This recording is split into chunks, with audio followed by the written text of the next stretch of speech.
Assalamualaikum warahmatullahi wabarakatuh. Salam olahraga. Halo anak-anak, apa kabar? Semoga kalian selalu diberi kesehatan dan keselamatan. Pada kesempatan kali ini, Bapak akan menyampaikan materi PJOK kelas 4, yaitu macam-macam cedera dan cara mengatasinya. Sebelum kita mempelajari materi kali ini, supaya kita semua diberi kesehatan, kemudahan, dan kelancaran, alangkah baiknya kita berdoa terlebih dahulu. Berdoa mulai. Berdoa selesai. Mari kita simak pembelajaran berikut ini.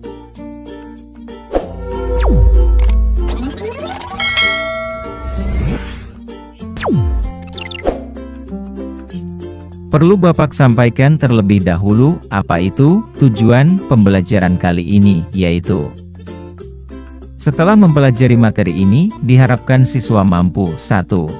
Mengetahui tentang macam-macam cedera ketika berolahraga dan tahu cara mengatasinya. 2. Menceritakan kembali tentang macam-macam cedera yang sering terjadi saat berolahraga dan cara mengatasinya dengan percaya diri. Supaya kalian berhati-hati dalam berolahraga, mari kita simak penjelasan 10 cedera yang sering terjadi pada saat berolahraga dan cara mengatasinya, yaitu sebagai berikut.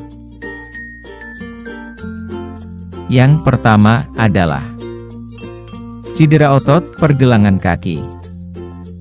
Cedera otot pergelangan kaki adalah cedera engkel atau pergelangan kaki yang sangat umum terjadi dalam berolahraga. Ketika pergelangan kaki terkilir, istirahatkan dulu kaki Anda dan jangan dipakai berjalan atau berdiri. Kalian bisa mengompresnya dengan es untuk mengurangi rasa sakit. Supaya lebih cepat pulih, angkat pergelangan kaki sampai sejajar dengan jantung. Lakukanlah sambil duduk dan bersandar. Yang kedua adalah cedera tulang kering. Cedera tulang kering adalah kondisi nyeri di sepanjang bagian depan atau dalam kaki di bawah lutut. Otot, sendi, dan jaringan tulang terlalu banyak bekerja karena peningkatan aktivitas. Untuk meredakan nyeri, kompres betis dan tulang kering dengan es selama beberapa menit. Jika rasa sakit tidak reda, kalian bisa minum obat pereda nyeri dan peradangan seperti ibuprofen atau aspirin. Apabila sampai berhari-hari cederanya belum membaik, sebaiknya periksa dengan tenaga medis atau kesehatan. Yang ketiga adalah nyeri pinggang. Sakit atau nyeri pada pinggang adalah keluhan yang cukup umum. Bahkan bisa dikatakan setidaknya sakit pinggang yang bersifat ringan dan sementara akan dialami setiap orang sekali seumur hidup. Biasanya, nyeri pinggang terjadi saat otot menegang sehabis melakukan pekerjaan berat. Meski demikian, sakit pinggang yang lebih parah dapat didasari oleh kondisi yang lebih serius, seperti dehidrasi, infeksi, saluran kemih, atau sakit ginjal. Kalian bisa mengobati sendiri pada pinggang dengan cara beristirahat dan memberikan kompres, memakai es. Hindari gerakan-gerakan seperti membungkuk atau mengangkat beban yang berat. Jika rasa nyeri sudah mulai reda, kalian bisa melakukan peregangan ringan. Yang keempat, cedera bahu. Dislokasi atau cedera bahu adalah kondisi saat bonggol tulang lengan bagian atas terlepas dari sendi bahu. Sendi bahu merupakan sendi yang paling mudah mengalami dislokasi, karena dapat digerakkan ke berbagai arah, dan rongga pada sendi ini adalah rongga yang dangkal. Ketika mengalami cedera ini, hentikan pergerakan pada lengan dan bahu. Untuk meredakan rasa nyeri, kompres di bagian bahu yang terasa sakit dengan es, dan diamkan selama 15-20 menit. Jika rasa sakit sudah berkurang dalam waktu beberapa hari, kompres dengan kain panas, atau oleskan salep panas untuk melemaskan otot-otot yang kaku dan nyeri. Yang kelima, kram otot.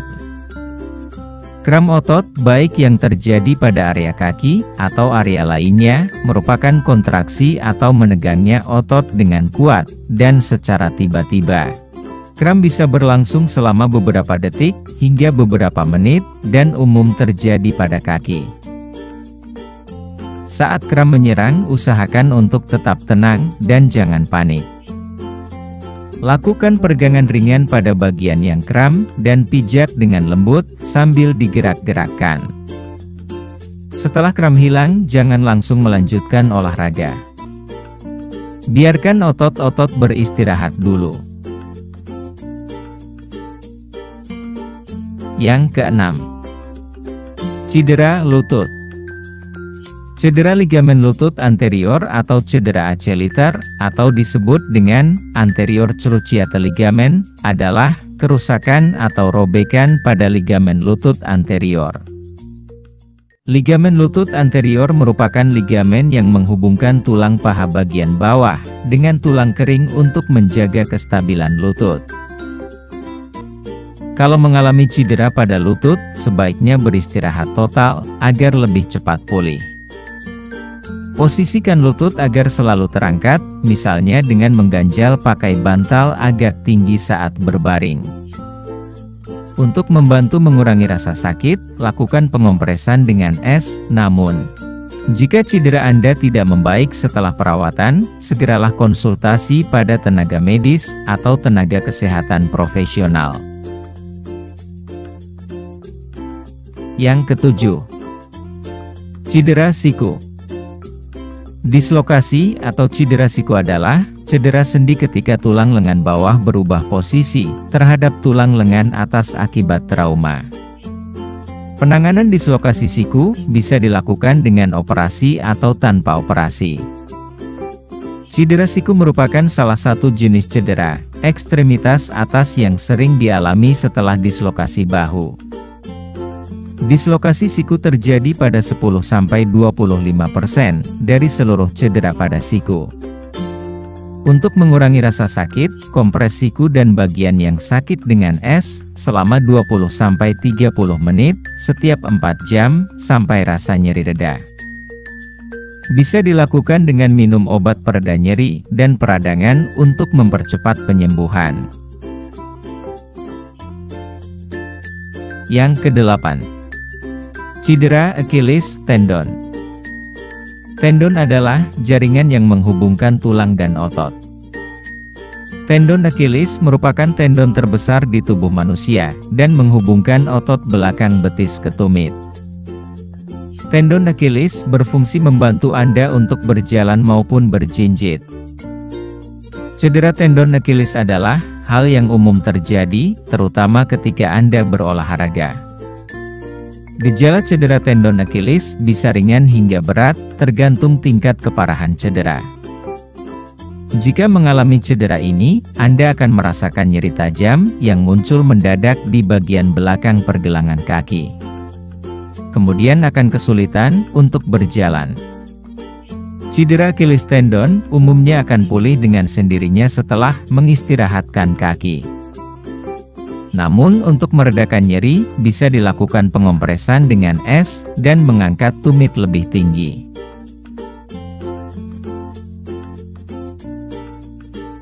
Yang kesembilan, cedera hamstring. Cedera hamstring adalah kondisi ketika otot hamstring mengalami tarikan atau robekan. Meski dapat terjadi pada siapa saja, cedera hamstring lebih umum dialami oleh olahragawan. Hamstring terdiri dari 3 otot besar, yang terletak di belakang paha, dan memanjang dari pinggul hingga bagian bawah lutut. Menangani cedera ini, mirip dengan cedera otot lainnya.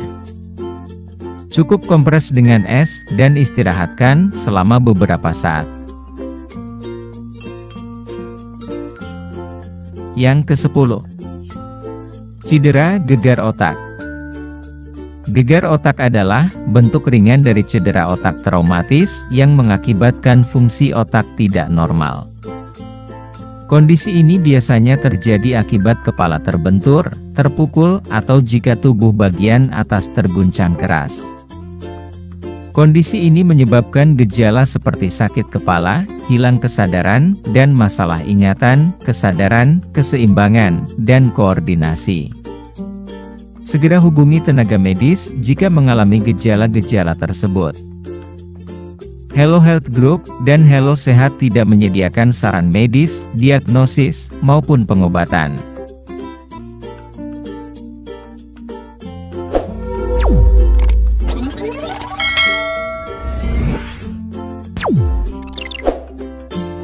Nah, itu tadi penjelasan tentang berbagai jenis cedera yang terjadi pada saat berolahraga dan cara mengatasinya. Sampai di sini apakah kalian sudah bisa memahaminya? Jika kalian belum paham, kalian bisa bertanya, yaitu dengan menulis di kolom komentar. Atau kalian bisa mengulang videonya dari awal. Jika kalian sudah memahaminya, kalian bisa mengerjakan tugas. Tugasnya yaitu 1. Sebutkan 10 macam cedera yang sering terjadi saat berolahraga. 2. Apa yang dimaksud cedera otot pergelangan kaki? 3. Jelaskan bagaimana cara mengatasi cedera hamstring. Demikian materi yang bisa Bapak sampaikan pada kesempatan kali ini, semoga bisa menambah pengetahuan kalian. Sebelum kita akhiri pembelajaran kali ini, alangkah baiknya kita berdoa terlebih dahulu. Berdoa mulai. Berdoa selesai. Salam olahraga. Wassalamualaikum warahmatullahi wabarakatuh.